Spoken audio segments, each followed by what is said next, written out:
ಎಲ್ರಿಗೂ ನಮಸ್ಕಾರ. ಶರಣು ಶರಣಾರ್ಥಿ. ಇವತ್ತಿನ ಬಸವ ಕಲ್ಯಾಣದಲ್ಲಿ ಅದ್ಧೂರಿಯಿಂದ ನಡೀತಾ ಇರತಕ್ಕಂತಹ 76ನೇ ಬಸವೇಶ್ವರ ಜಾತ್ರಾ ಮಹೋತ್ಸವಕ್ಕೆ ಎಲ್ರಿಗೂ ಬಸವ ಜಯಂತಿಯ ಹಾರ್ದಿಕ ಶುಭಾಶಯಗಳನ್ನು ಹೇಳಲಿಕ್ಕೆ ಇಷ್ಟಪಡ್ತಾ ಇದ್ದೀನಿ.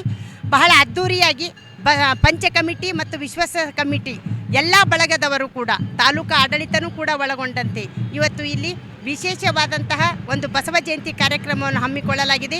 ಇಡೀ ಜಗತ್ತಿಗೆ ಅನುಭವ ಮಂಟಪದ ಪರಿಕಲ್ಪನೆಯನ್ನು ಕಟ್ಟಿಕೊಟ್ಟಂತಹ ಕಾಯಕ ಯೋಗಿ ಆಗಿರ್ತಕ್ಕಂತಹ, ಕಾಯಕವೇ ಕೈಲಾಸ ಅಂತಕ್ಕಂತಹ ಮಾತುಗಳನ್ನು ಹೇಳಿರ್ತಕ್ಕಂಥ, ದಾಸೋಹಿ ಆಗಿರ್ತಕ್ಕಂಥ 770 ಅಮರಂಗಣಗಳನ್ನು ಈ ಬಸವ ಕಲ್ಯಾಣದ ನೆಲದಲ್ಲಿ ನಡೆದಾಡಿ ಹೋದಂತಹ ಪವಿತ್ರ ಸ್ಥಳದಲ್ಲಿ ನಾವೆಲ್ಲರೂ ವಿಜೃಂಭಣೆಯಿಂದ ಬಸವೇಶ್ವರ ಜಯಂತಿಯನ್ನು ಆಚರಿಸ್ತಾ ಇದ್ದೀವಿ.